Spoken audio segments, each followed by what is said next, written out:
Como reina cumple de maravilla. Encima aguanta, no se va con otro. Era una grabación privada de los años 90. Él hablando con su amante Bárbara Rey. Creía que nadie más la iba a escuchar. Se equivocó. Esa frase resume todo lo que fue el matrimonio entre Juan Carlos I y la reina Sofía.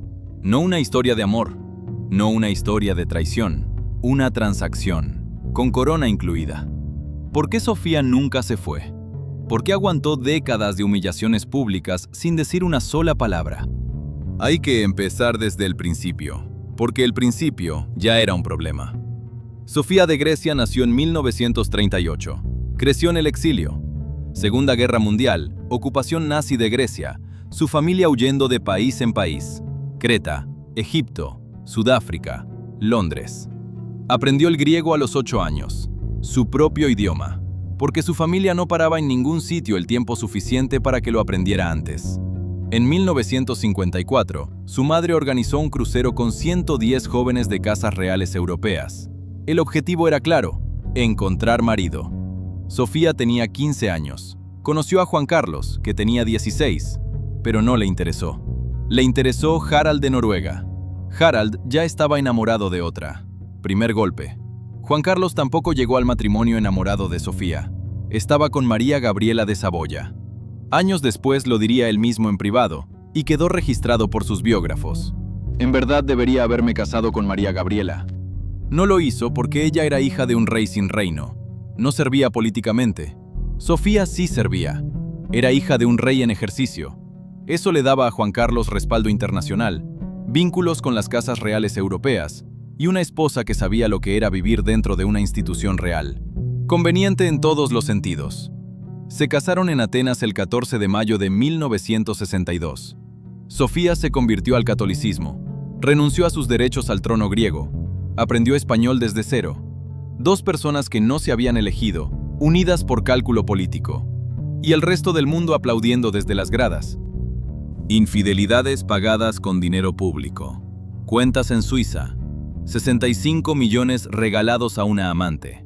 Y una mujer que lo sabía todo y eligió callar. Hoy entiendes el porqué. Cuando llegaron a España en 1962, Juan Carlos no era rey todavía. Era el príncipe que Franco había designado como sucesor. Vivían en el Palacio de la Zarzuela, vigilados por el régimen. Sofía no hablaba español, no conocía a nadie, y Carmen Polo, la esposa de Franco, la miraba con desconfianza. Sofía aprendió el idioma, estudió, fundó instituciones culturales, presidió el patronato del Prado, fue a los funerales de los militares asesinados por ETA, atendió más actos oficiales que cualquier otro miembro de la familia real. Mientras tanto, Juan Carlos hacía lo que quería. En 1976, Sofía fue sin avisar a la finca de la encomienda de Mudela, en Ciudad Real. Llevaba a sus 3 hijos. El conductor tocó el claxon. Nadie abrió. Fue Felipe, el pequeño, quien gritó desde el asiento de atrás: «¡Mira, mamá! ¡Es Moro! ¡El perro del rey!». Sofía bajó del coche, subió las escaleras, abrió una puerta. Lo que vio al otro lado lo cambia todo. Recogió a los niños, fue al aeropuerto, tomó un avión a India, donde vivía su madre exiliada. Le contó lo que había encontrado. Su madre la escuchó y le respondió: «Hija, ¿qué quieres verte como yo, exiliada fuera de mi país, sin nada? Vuelve a España». España estaba en el peor momento posible para una crisis en la familia real. 1976, primer año de la transición democrática. Juan Carlos desmantelando el franquismo. El ministro de Asuntos Exteriores y el presidente del gobierno montaron lo que los cronistas llaman un gabinete de crisis cuando se enteraron de que la reina había viajado a India. No podían permitirse ese escándalo. Sofía volvió. Esa noche, cuando Juan Carlos fue a su habitación, un ayudante lo paró en el pasillo. «Perdón, Majestad, su habitación está en este lado». El mayordomo explicó: «Así lo ha dispuesto la señora». Juan Carlos se encogió de hombros y se fue a dormir a otro cuarto. Nunca más compartieron habitación. Él mismo lo confirmaría años después en un audio que creía privado. «No estamos juntos desde que nació Felipe». Felipe nació en 1968. Más de 25 años durmiendo separados. Marta Gallá era una empresaria mallorquina. Juan Carlos mantuvo una relación con ella durante los años 80 y 90. En una cena en Palma de Mallorca, el rey se levantó de la mesa donde estaba sentado con Sofía y fue a saludar a los padres de Gaya, delante de todo el mundo. Sofía no dijo nada, no reaccionó, se quedó sentada. No era frialdad, era entrenamiento. En el internado de Schloss Salem, en Alemania, donde estudió de los 14 años en adelante, le enseñaron exactamente eso, que el privilegio obliga a un nivel de autocontrol que la gente normal no necesita desarrollar. Décadas después, le seguía funcionando. Bárbara Rey era actriz española. Empezó su relación con Juan Carlos a finales de los 70. Grabó conversaciones telefónicas. Guardó fotografías comprometedoras. Era un problema demasiado grande para ignorarlo. El CECID, el Servicio de Inteligencia Español, lo resolvió a su manera, pagando, con fondos reservados del Estado, 50 millones de pesetas entregados en una bolsa de deporte. Una paga mensual sostenida durante años. Un contrato en Canal 9 a 500.000 pesetas por emisión. Dinero de los ciudadanos españoles, usado para comprar el silencio de la amante del rey, para mantener intacta la imagen de la institución y, por extensión, para proteger el matrimonio de Sofía de un escándalo que ella misma nunca pidió que protegieran. En 2024, el hijo de Bárbara Rey vendió fotografías a una revista holandesa. Llegaron a España. Después llegaron los audios. Y en esos audios, Juan Carlos hablaba de Sofía así: como reina cumple de maravilla, encima aguanta, no se va con otro. No una esposa, una función. Eso es lo que era Sofía para él. Ahora el dinero, porque sin esto, no se entiende nada de lo demás. Cuando Juan Carlos subió al trono en 1975, no tenía prácticamente nada. Así lo describió el New York Times. En 2012, el mismo periódico estimaba su fortuna en 2.300 millones de dólares. La pregunta es simple: ¿de dónde salió ese dinero? En 2012, el fiscal suizo Yves Bertosa abrió una investigación sobre las cuentas del rey. Lo que encontró fue una red de fundaciones offshore, testaferros y cuentas en bancos privados de Ginebra, una fundación panameña llamada Lucum, cuentas en Liechtenstein y Suiza, todo diseñado para que el dinero no tuviera nombre. El 8 de agosto de 2008, mientras España se hundía en la peor crisis de su historia reciente, esa fundación panameña recibió en el Banco Mirabaud de Ginebra una transferencia de 100 millones de dólares. El origen: el Ministerio de Finanzas de Arabia Saudí. La investigación suiza estableció que Juan Carlos era el beneficiario real de esa fundación. Los fiscales sospechaban que el dinero estaba vinculado al contrato del AVE entre Medina y La Meca, un proyecto de 7.000 millones de euros adjudicado a empresas españolas. No se probó el vínculo formalmente, pero el fiscal sí estableció en su nota oficial algo que no necesita interpretación: una voluntad de ocultación. En 2012, Juan Carlos sacó 65 millones de euros de esa cuenta y los transfirió a Corina Larsen, su amante de entonces, a través de la misma fundación Lucum. Corina lo llamó después un regalo no solicitado. La Fiscalía Suiza también identificó transferencias de Kuwait, Bahrein y Marruecos.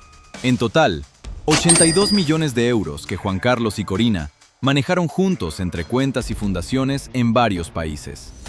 Las investigaciones en España se archivaron en 2022, después de que Juan Carlos pagara a Hacienda lo que tenía sin declarar.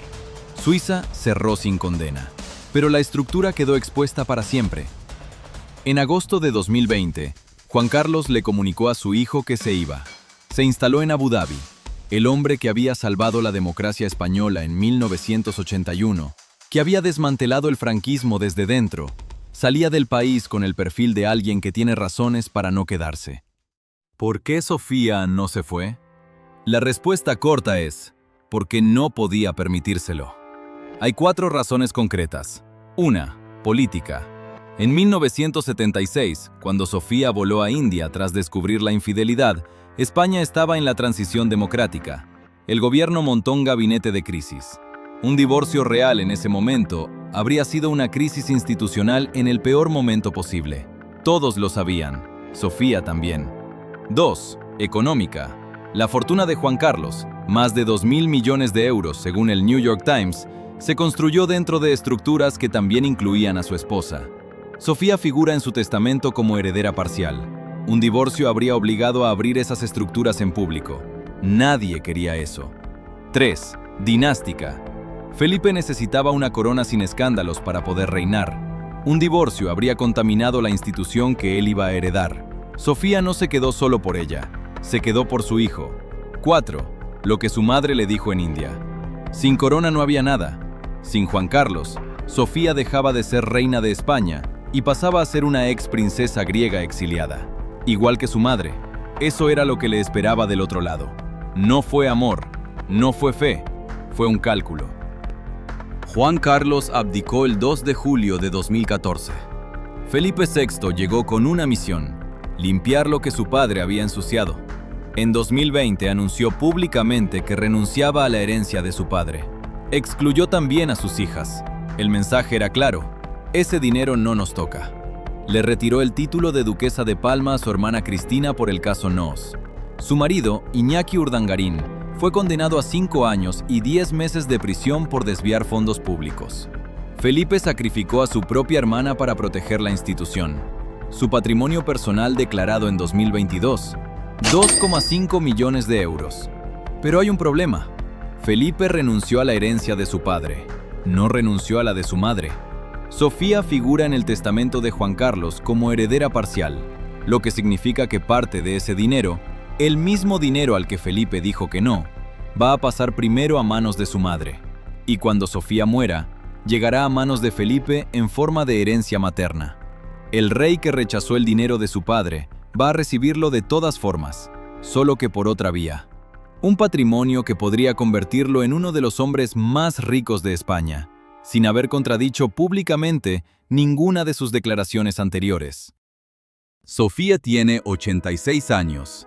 Sigue yendo a los actos. Sigue siendo la figura más respetada de la familia real española. No ha escrito ningún libro.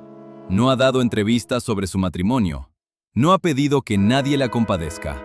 El día que los audios de Bárbara Rey circularon por toda España, en octubre de 2024, Sofía presidió un acto militar, sin comentarios. La ministra de Defensa le dijo delante de todos: «Estamos con usted». No mencionó al rey emérito. Una vez le preguntaron cómo quería pasar a la historia, respondió: «Me gustaría que los que me han conocido dijeran que he sabido cumplir con mi tarea y he sido útil al prójimo». Eso es todo lo que pidió. Después de 6 décadas.